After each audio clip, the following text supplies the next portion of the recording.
This is the fourth webinar in the 2023 New York State World Languages Professional Learning Series. My name is Candace Black, and I'm your World Language Associate in the Office of Bilingual Education and World Languages of the New York State Education Department. Welcome to the orientation webinar for administrators on the New York State Learning Standards for World Languages, Part 1. This webinar is presented by Dr. Joanne O'Toole, Bill Heller, and Dr. Lori Langer de Ramirez. This first session will provide an introduction to the revised New York State Learning Standards for World Languages from 2021, beginning with a brief summary of the key shifts required to successfully enact the revised standards. We'll then outline the implication of these shifts on planning, instruction, and assessment, with particular emphasis on creating standards-aligned learning objectives consistent with proficiency targets at each checkpoint. This session will conclude with actionable recommendations for how administrators can support teachers preparing to enact the revised learning standards and an orientation to the World Languages Administrator Reference Guide. Without further ado, it's my pleasure to invite Dr. Joanne O'Toole, Bill Heller, and Dr. Lori Langer de Ramirez to begin this workshop. So thank you, everyone, and thank you for your attention to the importance of learning about our revised New York State World Language Standards and being able to view them from an administrator perspective. You'll see that we have our mute symbol on this first slide, which is just a reminder to maintain your Zoom link on mute. And it is session 1. We do have session 2, and we hope that you've signed up for both of those because it really is the two together that will help you understand deeply this topic. So I'm Joanne O'Toole, and I'm going to get it started, and then we will shift off to the other presenters throughout the session. We have 3 goals for today. The first is to identify the 4 shifts that inform the revised New York State World Language Standards and their potential impacts. Secondly, to identify resources to support implementation of the revised New York State World Language Standards. And finally, to identify ways administrators can support the standards implementation process. So before we start, we'd like to take a quick poll of who our participants are. Are you a district or building level administrator, department chair, world language teacher with a world language background or not? So Candy, if you would open the poll, we're going to ask people to just briefly tell us who you are. Okay, the poll is launched. Please enter your information.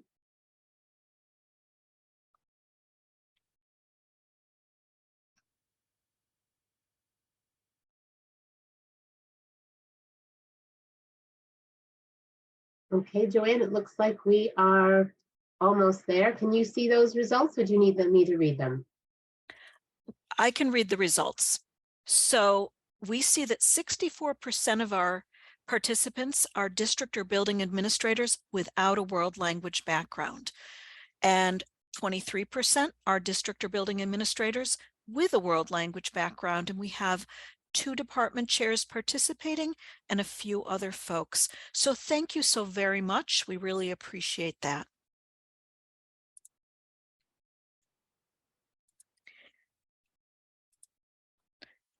So we're going to start by taking a quick look at what New York State Education Department's guidance has been for world language education over time, starting in 1986 and bringing us to the present.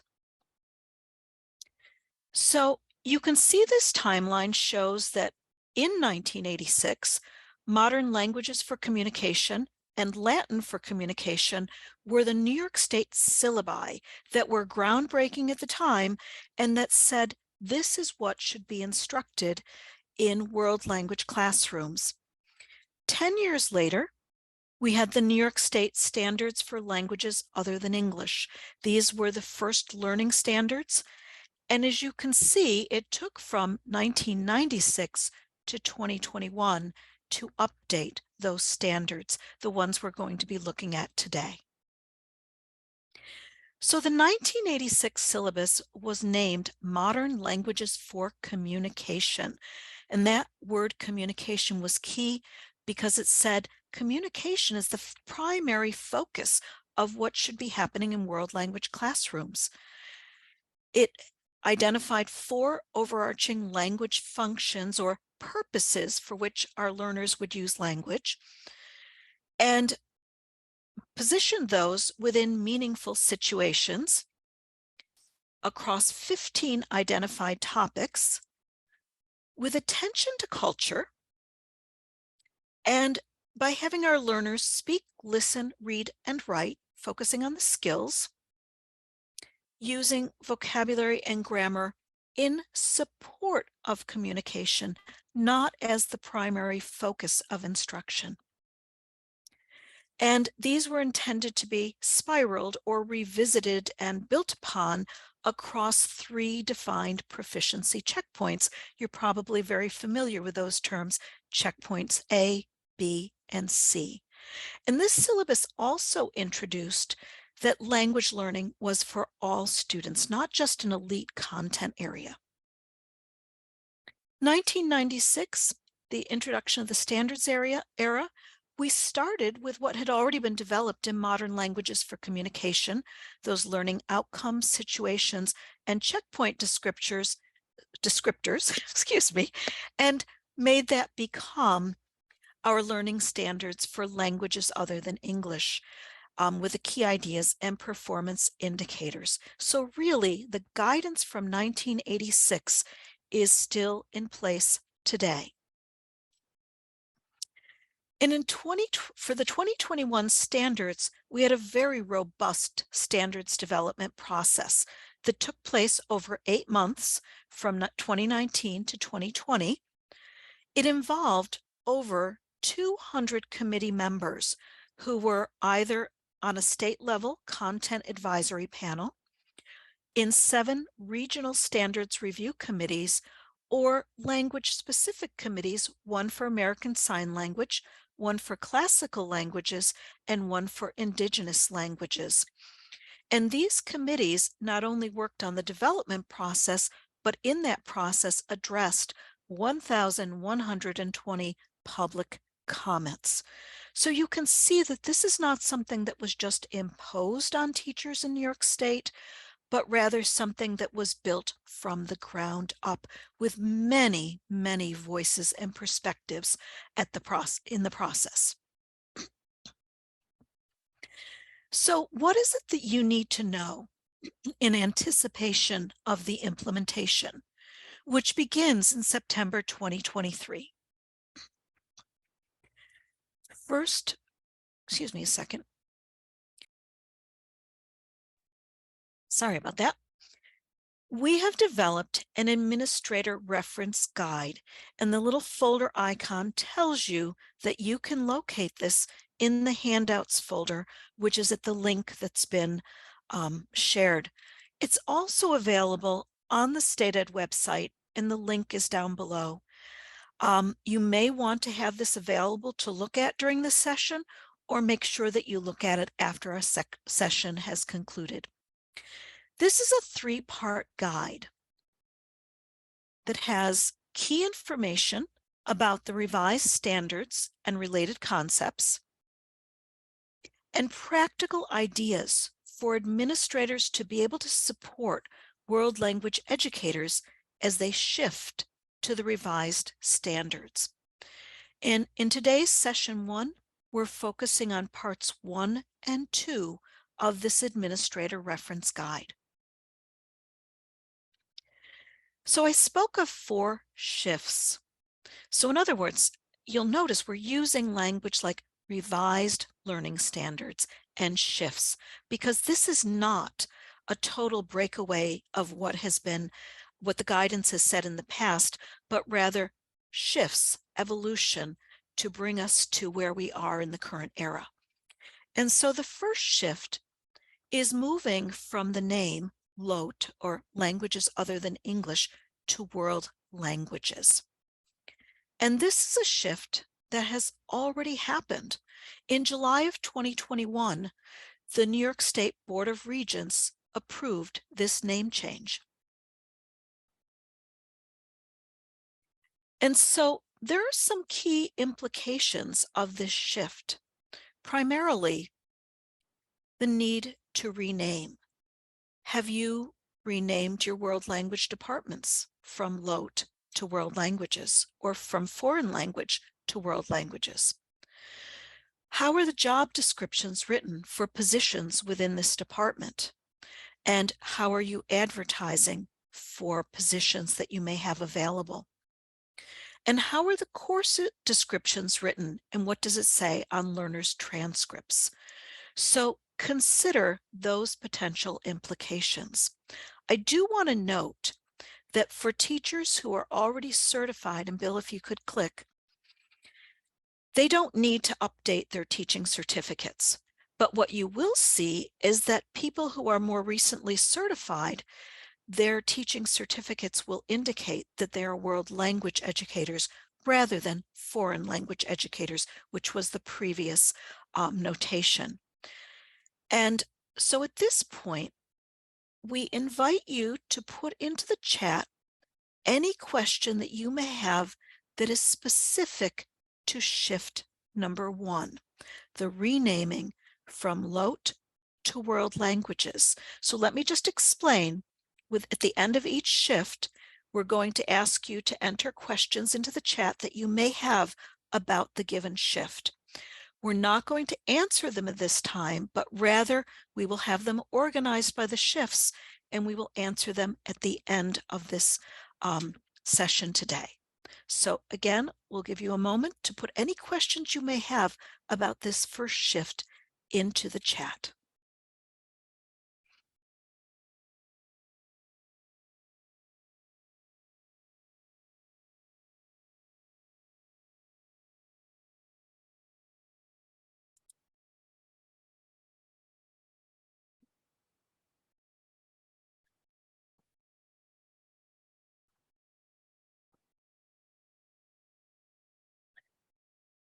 All right, I don't see any. Oh, beautiful. So again, we're going to hold on to those questions until the end. Thank you.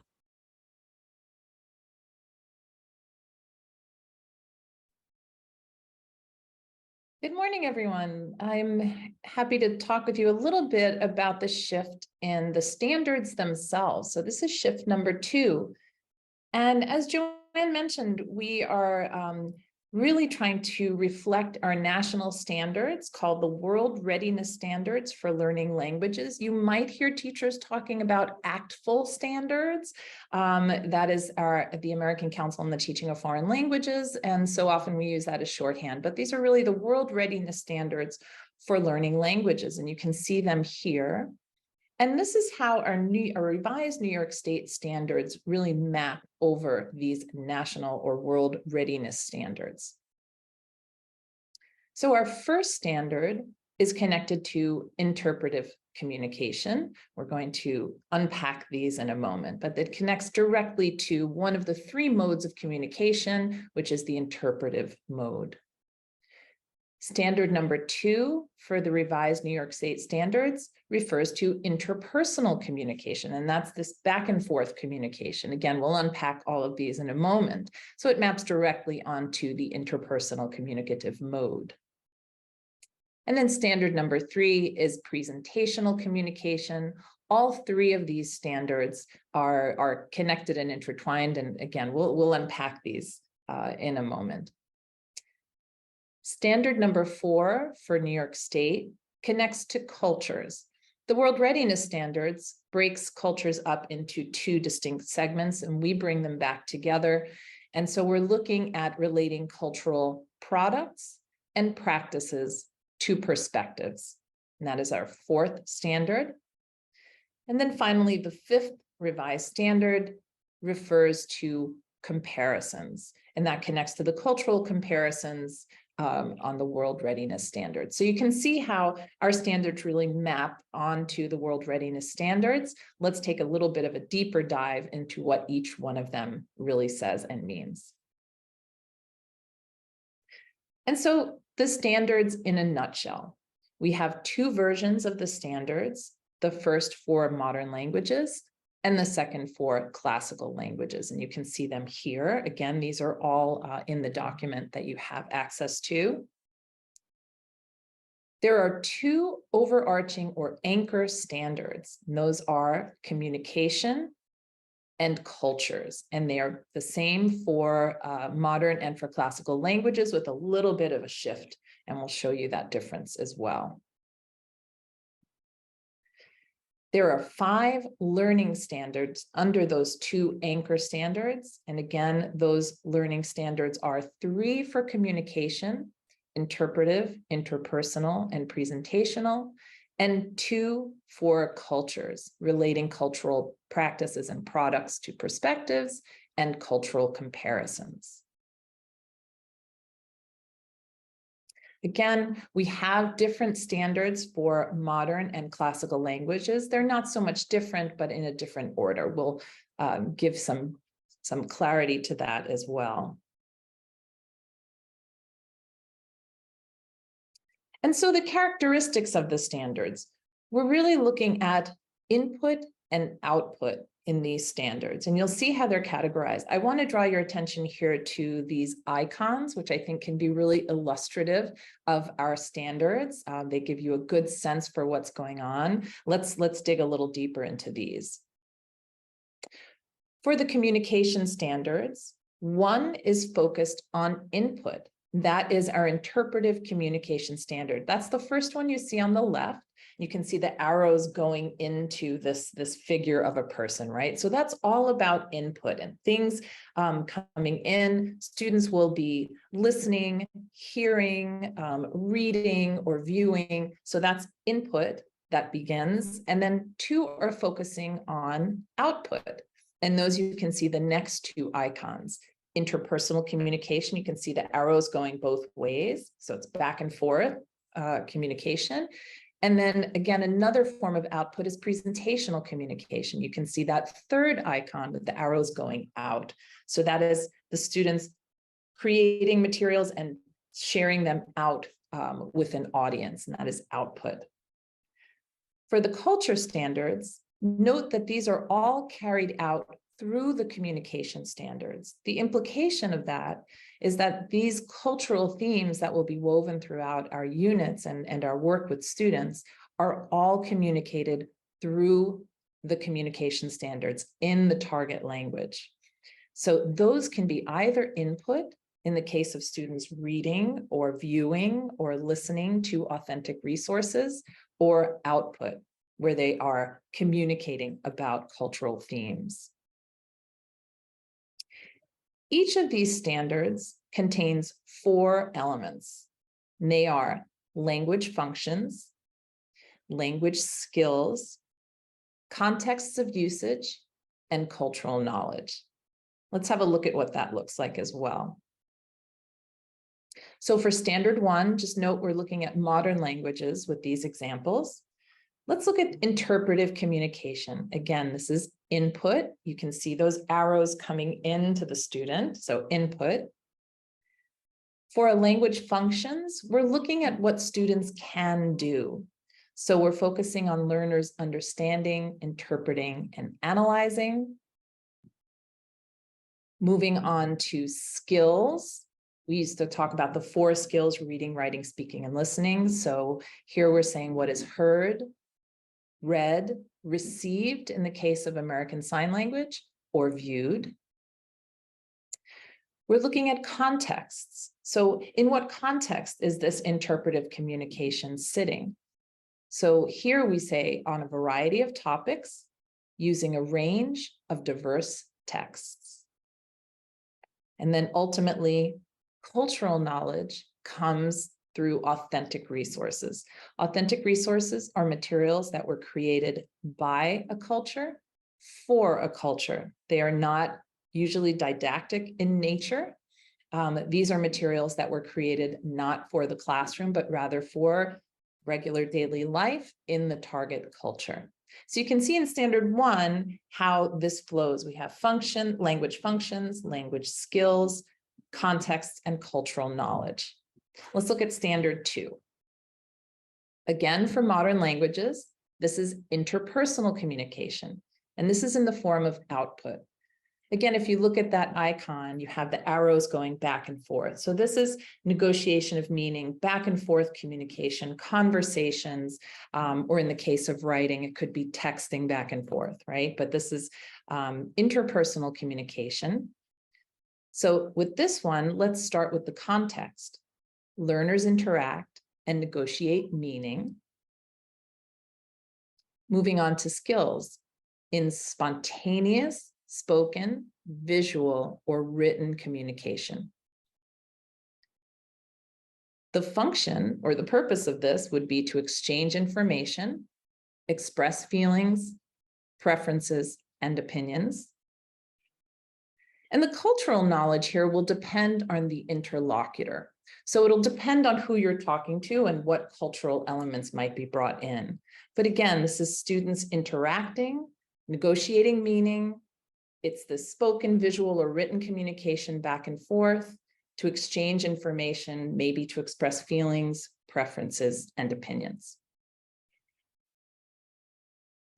Standard 3, again, a modern language example for presentational communication. Again, this is output, and you can see those arrows going out.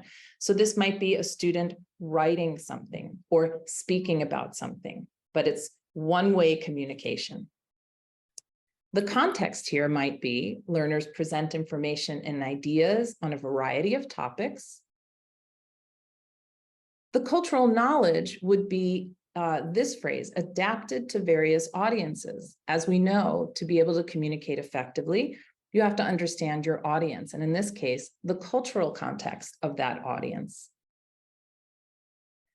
For skills, they might be listeners, readers, or viewers. Again, this is referring to the audience. And then the language function here would be to describe, inform, narrate, explain, or persuade. And this is an example of presentational communication or output. Let's have a look at standards 4 and 5, again, modern languages, and these are the culture standards. And we're putting them side by side to compare them. They're very similar. Again, to remind you, standard 4 is relating cultural practices and products to perspectives. And 5 is cultural comparisons. And again, you can see those images. We have the world image with the icon on the left. And we have students comparing cultures, their home culture to the target culture on the right. Notice under skills, the reference to using the target language. So that again is perhaps a shift in that cultural sharing, cultural information will be done in the target language. So we start there with the skills. Learners use the target language. In the case of relating cultural practices and products to perspectives, we have students identifying, describing, or explaining. For cultural comparisons, of course, they're going to be comparing. For some contexts, they might be identifying, describing, and explaining the practices and products of the cultures studied. For comparisons, they'd be, again, comparing the practices and products of the cultures studied. So you have some parallel language here. And then ultimately, of course, the cultural knowledge is connecting to cultural perspectives. So not just finishing at the practices and products of a culture, but really coming to understand the perspectives in the case of standard 4. And then in the case of standard 5, bringing it to compare their own cultural backgrounds and comparing that to the target culture being studied. To give a glimpse, we've been looking at modern languages up until now, but let's just look at a quick variation in the classical language standards. And so you'll notice that standards 2 and 3 are switched in order. So again, both of the standards, sets of standards start with interpretive communication. Again, that's input. The classical languages move to presentational communication as the second standard, and then interpersonal communication as the third. And that is just the reverse of the modern language standards. The other variation is with the culture standards, and the culture standards for the classical languages begin with learners use knowledge of classical languages too, as opposed to doing this work in the target language. So it's a shift for the classical languages. We wanted to talk a little bit also about integrating these standards. Of course, we are giving them to you in numerical order, and they look like they stand alone, but they all work in quite close connection to each other and are integrated in really wonderful and exciting ways. And so we may start with interpretive communication, and then perhaps we'd have students doing some interpersonal communication, having a conversation about what they just viewed or listened to, or maybe we want them to present something about what they just interpreted. We could go either way with that. And then back again, perhaps based on that conversation or based on that presentation, they come back to view something else.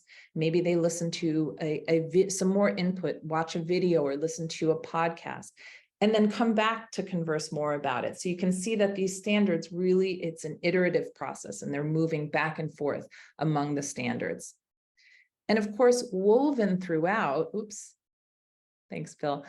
Woven throughout are those cultural standards, and you can see that they are sitting next to all of these standards. So again, the cultural standards are woven throughout and connected intimately to the work of the communication standards. And so we have these incredible tools at your disposal for examining these changes. And this is something that you can access in your folders currently. You can also, please do have a look at where they sit on the website, so that if teachers need to access them or you need to get to them later on, you know where they live permanently. So page 1 is a side-by-side view. And you can look at the LOTE standards, which is the past iteration, as Joanne explained, and you can look at the revised standards currently side by side, so you can see those changes.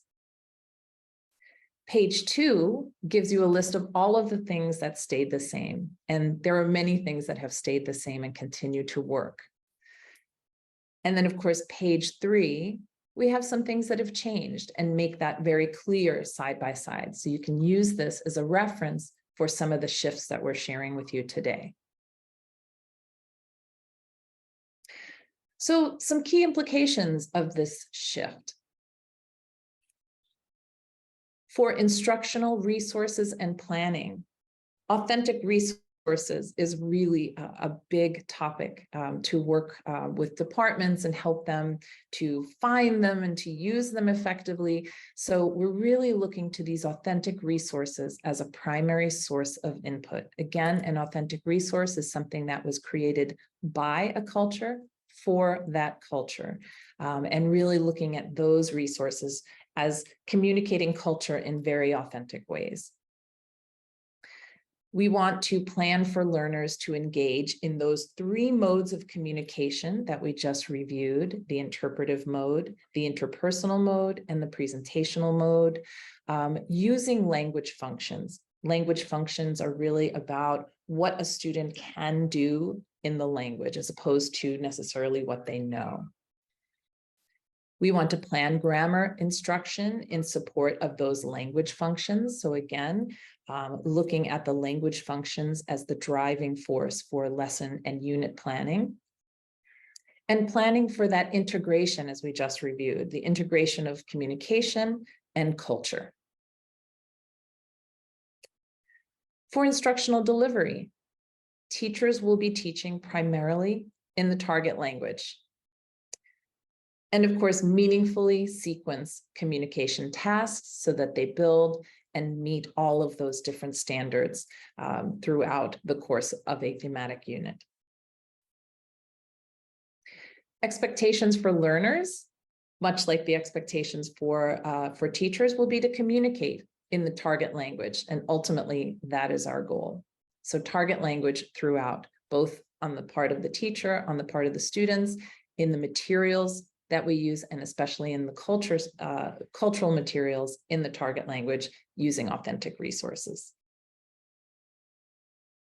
With that, I ask you to pop any questions that you might have about this second shift in the standards into the chat box, and we will be sure to access those and get some answers to you by the end of today's session.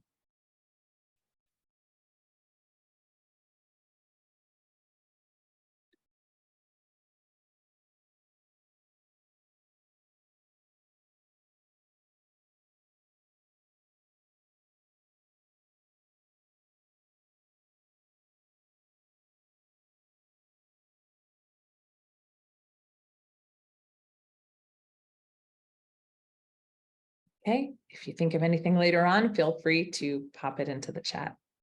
Thank you so much.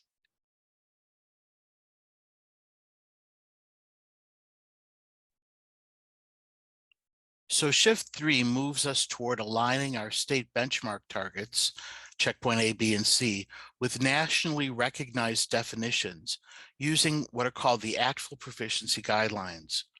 The original 1986 syllabus did contain proficiency descriptors for each checkpoint.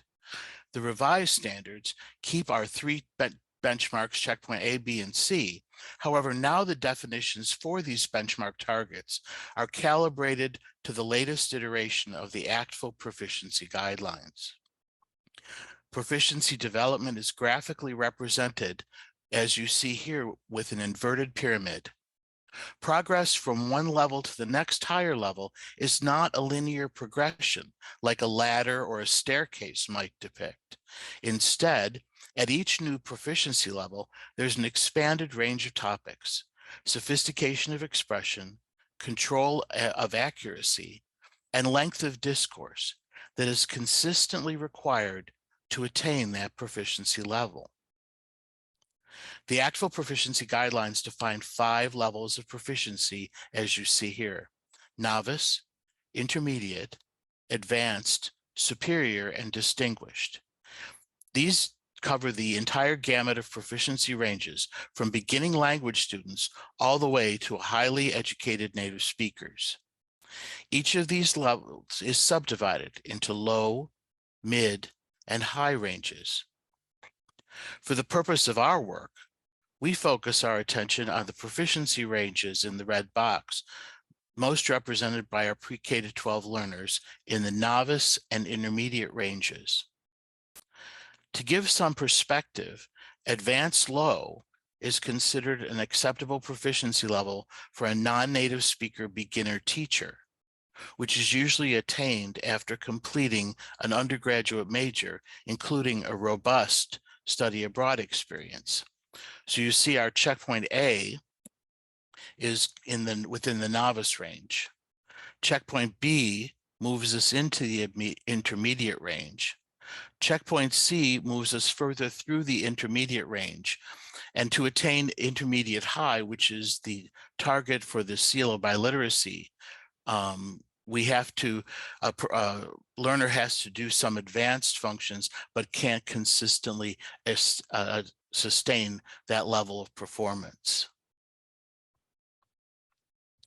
While standards are written for other disciplines are either specific to one grade level or one course, just like before, the world language checkpoints are flexible.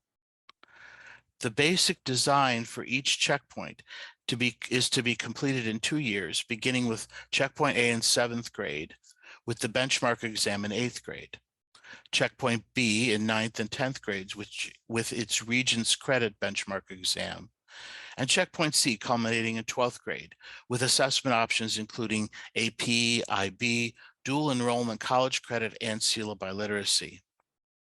However, instruction can begin at any time before that. Checkpoint A can begin in pre-K. So by defining nationally referenced benchmark proficiency targets for each checkpoint, programs can be designed for students to have sufficient instructional experiences to meet the benchmark targets prior to where they would in a traditional sequence. It also might even suggest the possibility for sequences longer than 2 years for students who might benefit from additional time. The Interagency Language Roundtable classifies languages based on the number of hours needed for a native English speaker to reach a level 2 on the 0 to 5 level ILR scale. Languages like Spanish, French, and Italian are easier for English speakers to learn and are grouped as Category 1. German is a Category 2 language. Languages like Hebrew and Greek, or modern Greek, are considered Category 3, and languages like Chinese, Korean, Japanese, and Arabic are considered Category 4 languages. Category 4 languages require nearly 3 times the instructional time to achieve the same level of proficiency as a Category 1 language. Therefore, the New York State benchmark proficiency targets have been differentiated to take that into account.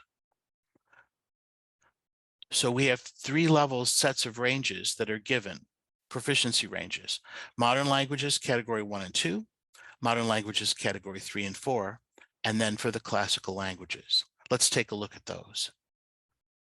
So here for the Category 1 and 2 languages, we have the novice mid and novice high.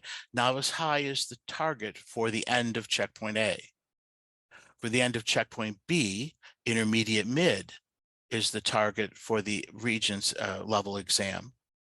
And intermediate high is the target for checkpoint C for the seal of biliteracy. We see the modification of these levels for the category in 3 and 4 languages that take longer to make progress. So our target for checkpoint A is still novice high, but our target for checkpoint B, at the end of checkpoint B, they'll still be in novice high and then working toward intermediate low. And then the checkpoint C target becomes intermediate mid. And that the seal of biliteracy is being adjusted to reflect that as well. You see here for the Latin descriptors, the classical languages, since the primary goal of teaching classical language or studying classical languages like Latin and ancient Greek is to promote interpretive reading.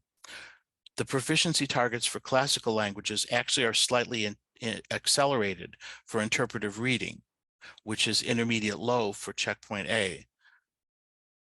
However, there's less emphasis on listening, speaking, and writing since Latin is no longer used by a contemporary society. Still, performance targets are given for the other skills because those skills offer additional learning channels for developing and reinforcing the language tools needed for successful interpretive reading. In order to describe what student performance looks like for each standard at each proficiency level, this chart of performance indicators was developed, and it's linked in the administrator reference guide. Performance indicators paint a picture of what students can do with the language to demonstrate each standard. These descriptors emerge from the intersection of the standards with the proficiency targets. Reading horizontally on the chart, you can see how a student at a specific proficiency level, how each proficiency level develops across a single standard. Reading vertically, you can see how a student at a specific proficiency level will perform across all 5 standards. These descriptors guide the development of successful progressions of learning tasks and assessments through each checkpoint.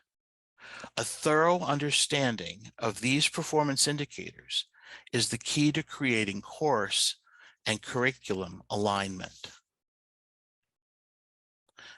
On your administrator reference guide, we have this chart, which provides a synthesis of the performance indicators.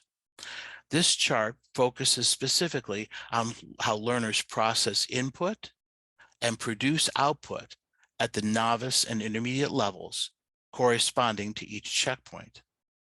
Again, the reason we base our curriculum targets on well-defined descriptions of proficiency is that it allows us to focus continually on what learners can do with the language.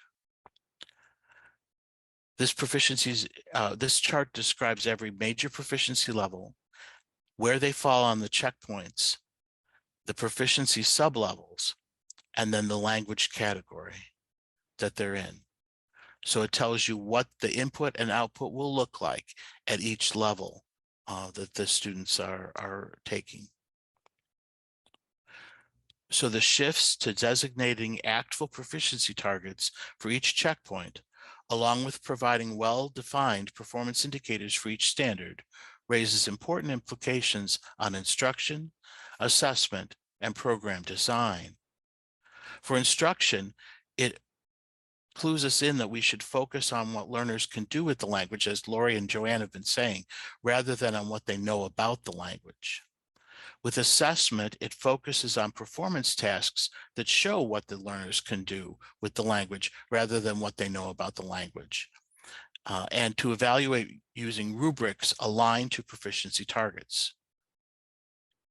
Finally, in program design, that their program design be continuous, offer a continuous progression throughout using the proficiency targets, and also with sufficient time to promote proficiency development.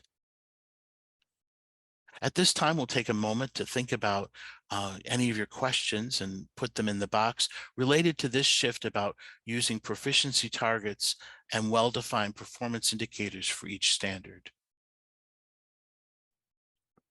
I will add that where it says to evaluate using rubrics aligned to proficiency targets, we have already developed those rubrics and they're available on the State Ed website.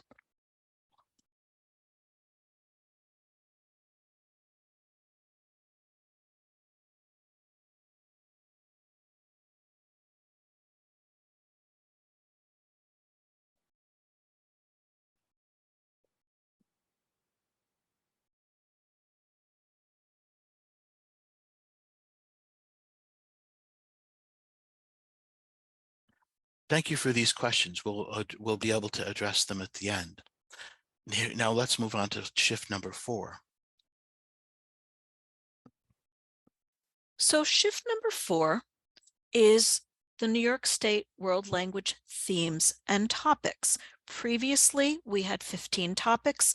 Now we have a set of, what you see in front of you is for modern languages, we see a set of 4 overarching themes under which we have 17 topics organized.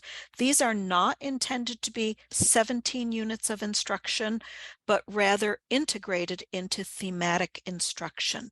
And as previously indicated, they're spiraled across the 3 proficiency checkpoints. So if a topic is addressed in one checkpoint, it's revisited in another and revisited in another, probably multiple times.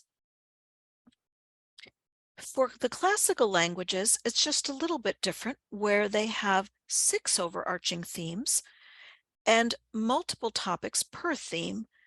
And these also are intended to be spiraled across the 3 proficiency checkpoints. Here again, you can see from your administrator reference guide, part 2, where we discuss this, the application of the themes and topics specific to the development of what are called can-do statements. So we're going to take a closer look at the can-do statements. So the can-do statement is where all of these ideas that you've heard about from the standards themselves, from the proficiency checkpoints and performance indicators, and the context that comes from the themes and topics comes together to guide instruction. At the unit level, the can-do statement is formulated as I can, followed by a language function that we know comes from the standard, and a context that comes from the thematic focus. So I can statements, because it's student-friendly language. We want to communicate these to our learners. Again, the language function is specific to the learning standard, interpretive, interpersonal, and so on, and that context from the meaningful focus associated with the unit theme. But can-do statements have to be partnered with acceptable evidence. How do we know that they can do what we're saying by providing us acceptable evidence. And the acceptable evidence, and I'll have you click, Bill, is a contextualized performance task in which the learners are carrying out that language function from the can-do statement, using one or more skills associated with the standard and in ways appropriate to the proficiency target as it's been described. At the lesson level, it's similar, but with a little bit different level of detail. So a lesson level can-do statement follows the same pattern. I can, learner-friendly language, language function from the given standard, the context that's been derived from that unit theme, and then if it's decided that there's going to be a focus on grammar, then it's the grammar that supports the use of the language function in those output-based standards. But it doesn't always have to be present because, again, the focus is on communication. So where grammar supports communication, that's where we're including it. And again, acceptable evidence, but the acceptable evidence here is a lesson-based performance rather than a unit-based performance, in which we're asking the learners to carry out the language function of the can-do statement using a skill associated with the standard. In part 2 of the Administrator Reference Guide, you'll see this side-by-side table that compares what a world language can-do statement looks like relative to other content area learning objectives.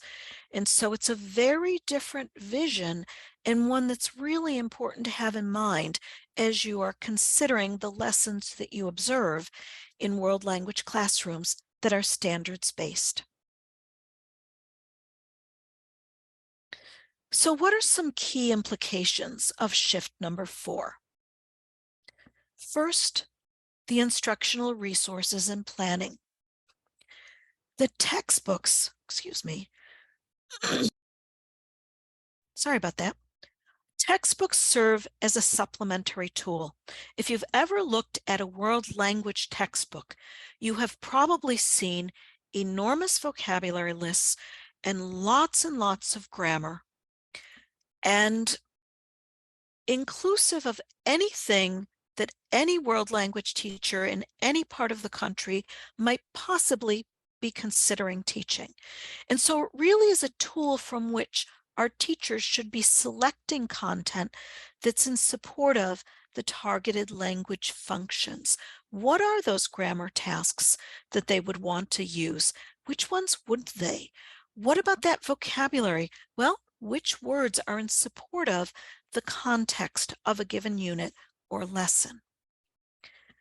And planning for thematic instruction that integrates multiple topics in meaningful and real-world ways. Planning to spiral the topics both within a course.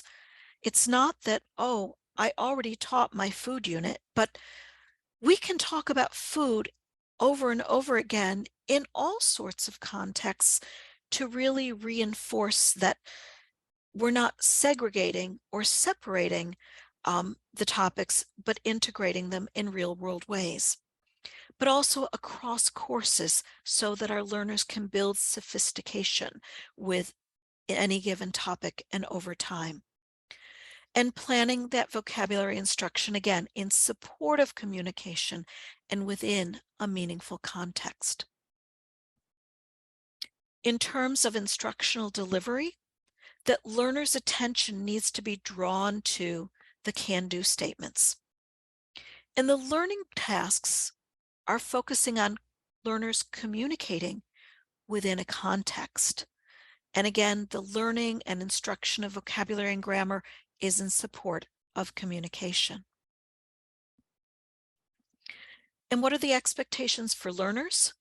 That they're communicating meaningfully in the target language. So I invite you at this point in time to consider your questions as they relate to this fourth shift to themes and topics spiraled across our 3 proficiency checkpoints.